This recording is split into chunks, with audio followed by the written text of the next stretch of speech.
Halo guys, lanjut lagi kita Battle to the Heaven. Xiaoyan segera melepaskan tangannya dan mundur 2 langkah dan terkejut saat melihat lencana di dada wanita muda itu. Wanita ini adalah seorang dari klan Dan, pikir Xiaoyan tertegun. Wanita muda berwajah cantik itu nampak pucat. Sepertinya dia dalam kondisi sakit-sakitan. Xiaoyan tertegun ketika melihat lencana di dada wanita muda itu. Dia telah melihat lencana itu di kereta salju putih misterius ketika dia tiba di kota Pil. Itu adalah lencana milik klan Dan, salah satu dari 5 klan besar. "Apa kamu baik-baik saja?" kata wanita muda itu melirik Xiaoyan dan dengan lembut bertanya. Mata Xiaoyan beralih dan menatap wanita muda di depannya dengan heran. Pemandangan mengerikan sebelumnya telah mengejutkannya. Dia dengan jelas merasakan kekuatan hisap yang sangat aneh melonjak dari tubuh wanita muda ini. "Saya baik-baik saja," kata Xiaoyan. Wanita muda itu menghela nafas lega mendengar itu. Namun, tatapannya agak aneh saat dia melihat Xiaoyan. Tampaknya dia sedikit terkejut melihat Xiaoyan tetap baik-baik saja setelah menyentuhnya. "Masalah tadi aku minta maaf," kata wanita muda itu menyapu matanya ke wajah Xiaoyan sebelum berbalik dan pergi tanpa menunggu Xiaoyan menjawab. Xiaoyan mengerutkan keningnya melihat wanita muda yang aneh itu pergi. Sepertinya wanita muda itu tidak sederhana. "Xiaoyan, ikuti aku," kata Ye Chong tiba-tiba terdengar, saat Xiaoyan tenggelam dalam pikirannya. Xiaoyan buru-buru pulih. Dia berjalan ke arah Ye Chong yang mengerutkan keningnya. "Sudah bisakah kita masuk?" tanya Xiaoyan. Ye Chong mengangguk, namun dia ragu sejenak sebelum berbicara. "Saya telah menggunakan beberapa koneksi agar kamu bisa menggunakan ruang pemeriksaan khusus. Namun, ada orang lain di ruang pemeriksaan itu. Menurutku mungkin kita harus datang besok," kata Ye Chong. "Apakah mereka dari klan lain?" tanya Xiaoyan melihat ekspresi Ye Zong yang agak redup. Ye Chong tersenyum pahit dan mengangguk. Klan Bai dan klan Qiyu juga ada di tempat itu. Kedua klan ini pernah ditekan oleh klan Ye. Sekarang mereka telah membalikkan keadaan. "Setiap kali kami bertemu, mereka akan mengejek saya. Aku bisa menahannya, tapi aku khawatir mereka akan mengucapkan kata-kata buruk padamu," kata Ye Chong. "Kita sudah datang, jangan bilang kalau kita harus kembali dengan tangan kosong," kata Xiaoyan tersenyum seraya menepuk bahu Ye Chong. Ye Chong ragu sejenak mendengar itu sebelum mengangguk.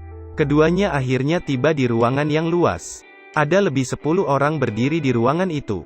Mata mereka berhenti pada Xiaoyan dan Ye Chong. "Panatua Ye Chong, tidak disangka Anda juga membawa seseorang.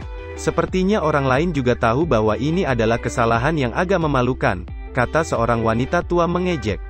Ada 2 pria muda dan 1 wanita muda berdiri di belakang wanita tua itu. Wanita muda berbaju putih itu memiliki daya pikat yang besar. Matanya yang berisi penghinaan dan ejekan dengan dingin menyapu Xiaoyan dan Ye Chong. "Wanita tua yang berisik ini dari klan Bai," kata Ye Chong yang wajahnya berkedut karena ejekan wanita tua itu. Xiaoyan sedikit mengangguk, matanya mendarat di tempat klan Qiyu dan melihat pria tua yang berdiri di sana. Ada seorang pria muda dan wanita muda di belakangnya. Mata mereka yang berisi penghinaan yang tebal menyapu Xiaoyan sebelum berbalik. "Apakah klan Ye juga datang?" kata seorang pria tua berjubah alkemis tersenyum saat melihat Ye Zong. "Saya telah merepotkan Panatua Han Li," kata Ye Chong menangkupkan tangannya dan menjawab dengan sopan. "Mengapa begitu sopan di antara kita berdua?" kata Panatua Han Li menghela napas. "Baiklah, Ye Chong, tidak perlu bertele-tele. Saya tidak ingin tertunda karenamu. Apakah bocah ini yang dikirim klan Ye? Mengapa dia tidak memiliki lencana? Jangan bilang kalau dia belum pernah mendapatkan lencana dari Menara Pil," kata wanita tua itu melambaikan tangannya dan tersenyum mengejek. "Saya tidak memiliki lencana karena pertama kali di sini," kata Xiaoyan dengan tenang. Senyum mengejek terangkat di wajah Chim Su ketika dia mendengarnya. Mei Yin di sampingnya juga memandang Xiaoyan dengan sedikit jijik. Ini adalah ruang pemeriksaan khusus. Hanya seorang yang memiliki lencana tingkat 5 ke atas boleh masuk. "Apakah Panatua Ye Chong tidak menyadari hal ini?" kata Mei Yin acuh tak acuh. "Sebaiknya kamu urus dirimu sendiri. Orang-orang dari klan Bai memiliki pendidikan yang sangat buruk," kata Ye Chong dengan ekspresi tenggelam. Wajah Mei Yin sedikit berubah saat mendengar itu dan mendengus dingin. "Ye Chong, sudah beberapa tahun, namun amarahmu semakin menjadi lebih buruk.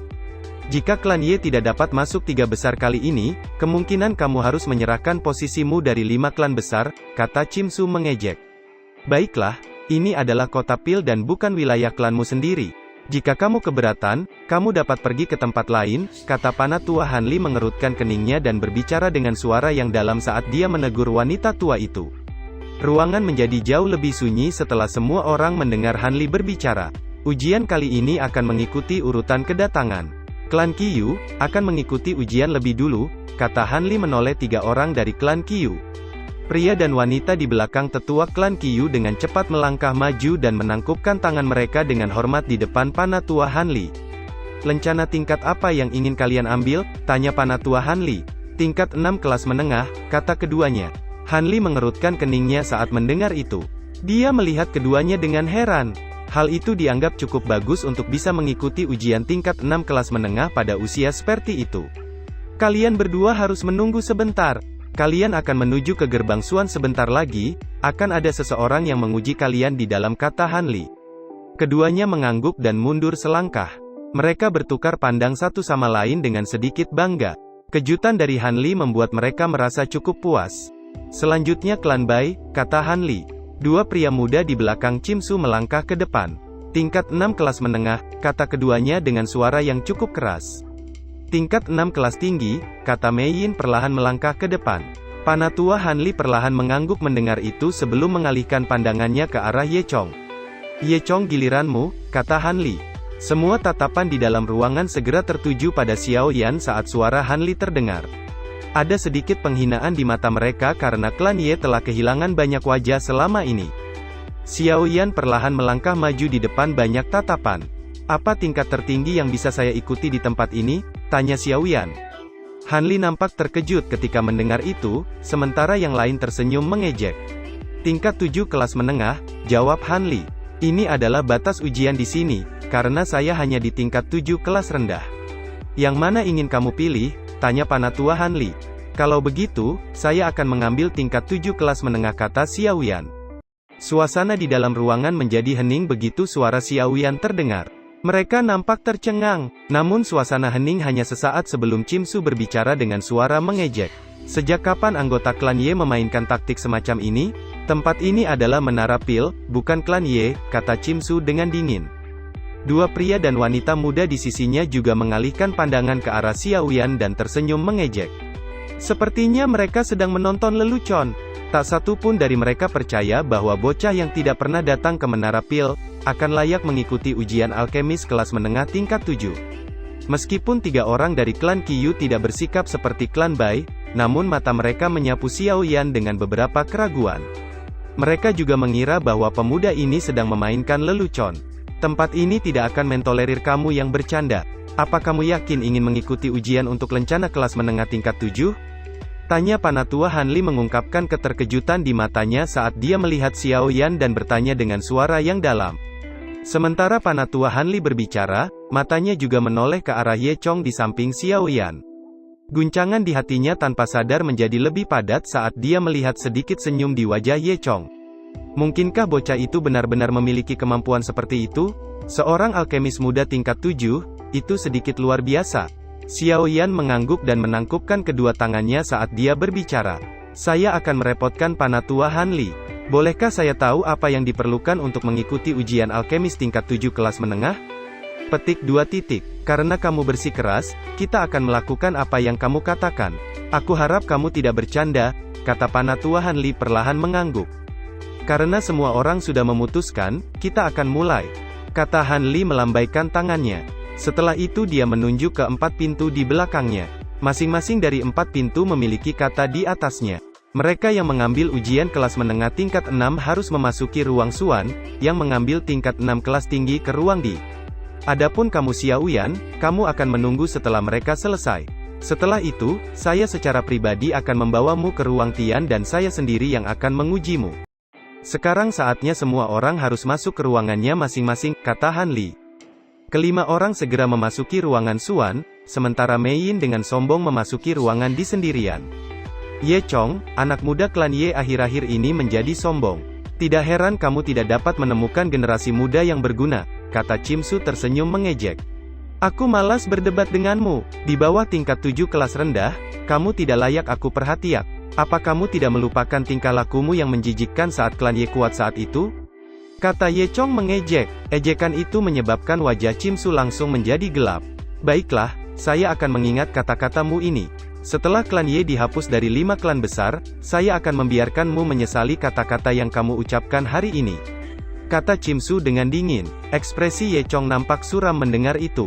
Sebelum dia menjawab, Xiao Yan dengan dingin melirik wanita tua itu dan berbicara dengan pelan. Berisik, tidak hanya anak muda dari klan Bai tidak berpendidikan, tapi yang tua juga sama. Bajingan kecil, menurutmu kamu siapa berani berbicara seperti itu padaku? Kata Chim Su yang ekspresinya menjadi gelap dan dingin. Tubuhnya melesat dengan cepat dan kukunya yang tajam dengan kejam menusuk ke arah tenggorokan Xiao Yan. Melihat itu, Xiao Yan menyipitkan matanya dan perlahan mengepalkan tangannya. Douqi di dalam tubuhnya mengalir saat ini. Dia tidak keberatan memberi wanita tua yang berisik ini pelajaran yang tidak akan dia lupakan di tempat ini. Namun tepat ketika Chim Su akan menyerang, Han Li tiba-tiba melintas dan muncul di depan Xiao Yan dan berteriak dengan suara yang dalam, "Ini adalah Menara Pil, bukan klan Bai, kamu lebih baik menjaga dirimu sendiri." Petik 2. Ekspresi Chim Su berubah saat dia melihat Han Li menghalangi di depan Xiao Yan. Tubuhnya bergerak dan mundur 2 langkah. Bajingan kecil, jangan biarkan aku menemukanmu sendirian. Jika tidak, saya tidak keberatan membiarkan klan Ye kehilangan generasi muda, kata Chim Su dengan dingin. Senyuman aneh muncul di wajah Ye Chong saat melihat itu. Jika wanita tua itu tahu kalau Tianse dari lembah sungai es telah dikalahkan di tangan Xiao Yan sampai terluka parah, akankah dia berani mengucapkan kata-kata itu? Mata orang tua dari klan Ciu juga mendarat di Xiao Yan dan menggelengkan kepalanya. Pemuda dari klan Ye ini benar-benar tidak masuk akal dengan menyinggung seorang ahli dari klan Bai dengan cara seperti itu. Di saat suasana menjadi hening, pintu ruangan kelas Suan yang tertutup perlahan dibuka, dan 4 orang perlahan keluar. Sementara 1 orang, wajahnya nampak memerah, 3 lainnya memiliki lencana dengan nyala api berputar di sekitar lencana. Menara 6 bintang terbentuk dan memancarkan cahaya di atasnya. Tes tingkat 6 menengah sudah selesai. 2 orang dari klan Ciu telah lewat sementara 1 orang dari klan Bai meninggal, kata Han Li. Senyuman muncul di wajah lelaki tua dari klan Ciu setelah mendengar itu, sementara Chim Su mengerutkan keningnya. Dia dengan kejam menatap pria muda yang gagal lulus ujian. Sesaat kemudian pintu kelas perlahan dibuka dan Mei Yin perlahan keluar dengan sombong. Dadanya memiliki lencana yang berkedip-kedip dengan 6 bintang emas di atasnya. Ujian tingkat 6 kelas tinggi sudah selesai. Klan Bai telah berhasil, kata Han Li. Suara panah tua Han Li membuat senyum sombong di wajah Mei Yin menjadi lebih lebar. Mei Yin berjalan ke samping Chim Su dan menatap Xiao Yan dengan penuh ejekan. Dia ingin melihat bagaimana Xiao Yan dan lelucon besarnya akan berakhir. Berikutnya adalah tes kelas menengah tingkat 7. Saya pribadi yang akan mengujimu. Ikuti aku, kata Han Li yang tatapannya agak tidak berdaya saat dia melirik Xiao Yan, yang nampak tenang sejak awal. Xiao Yan mengikuti Han Li dan keduanya perlahan menghilang ke sebuah ruangan Tian di depan banyak tatapan tertegun. Aku akan tinggal dan ingin lihat apakah bocah itu masih memiliki mulut yang buruk ketika dia gagal ujian. Ye Chong, sepertinya kamu akan kehilangan muka lagi hari ini, kata Chim Su. Ye Chong hanya meletakkan tangannya di belakang di hadapan ejekan Chim Su.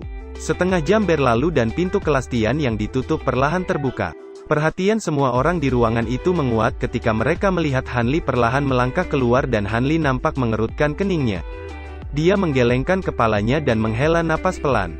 Kegembiraan segera muncul di wajah Chim Su ketika dia melihat wajah Han Li. Setelah itu, matanya beralih ke belakang Han Li saat Xiao Yan perlahan muncul di tempat itu. Semua tatapan di dalam ruangan segera berhenti di dadanya saat dia muncul.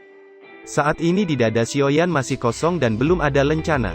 Ekspresi mengejek dengan cepat melonjak di wajah Chim Su saat melihat itu dan tanpa sadar tersenyum mengejek. Mei Yin juga perlahan menggelengkan kepalanya. Orang ini memang seorang badut yang hanya tahu bagaimana bersikap sombong.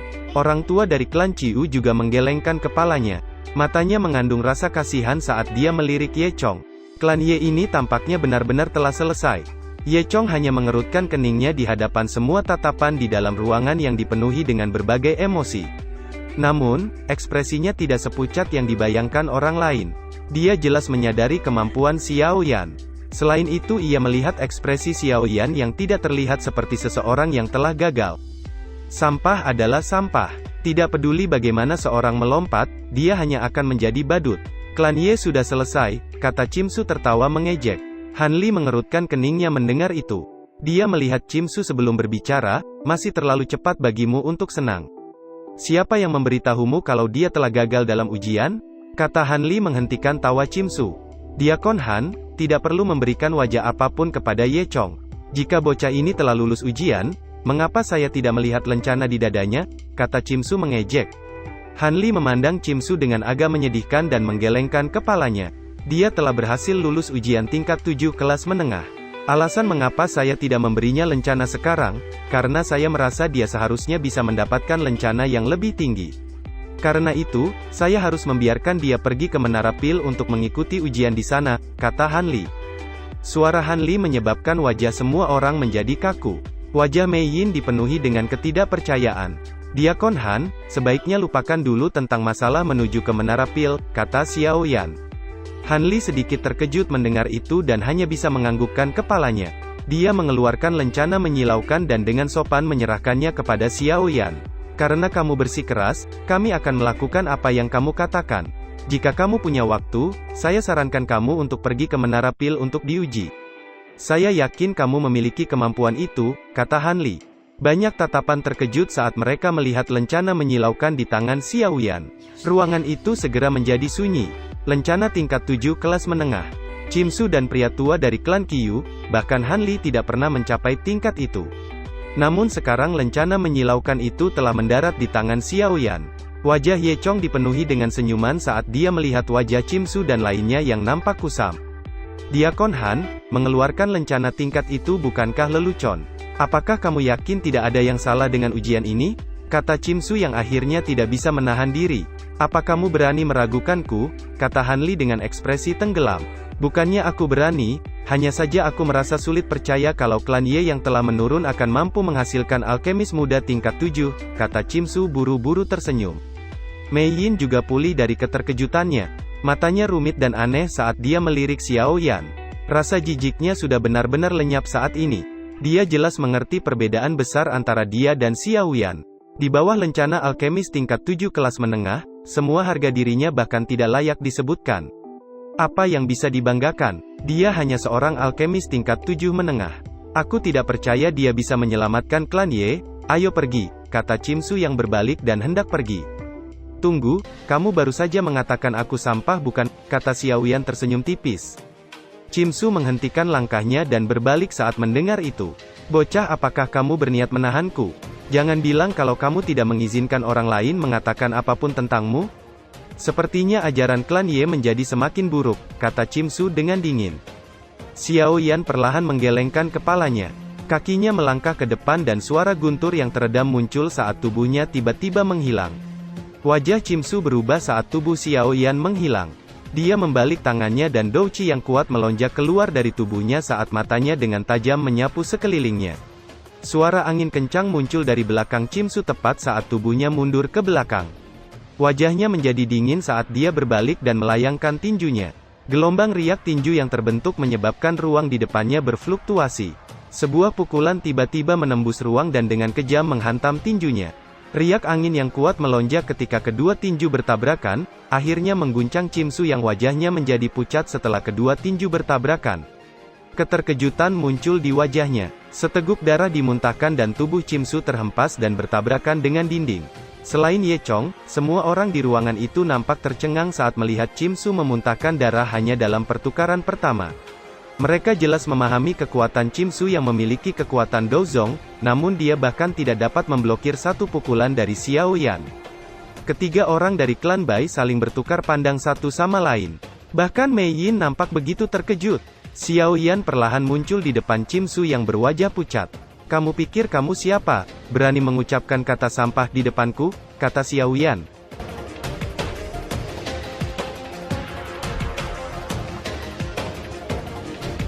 Cerita pun selesai, nantikan spoiler selanjutnya guys. Buat yang belum subrek, dibantu subrek yo guys, biar jalan terus spoilernya.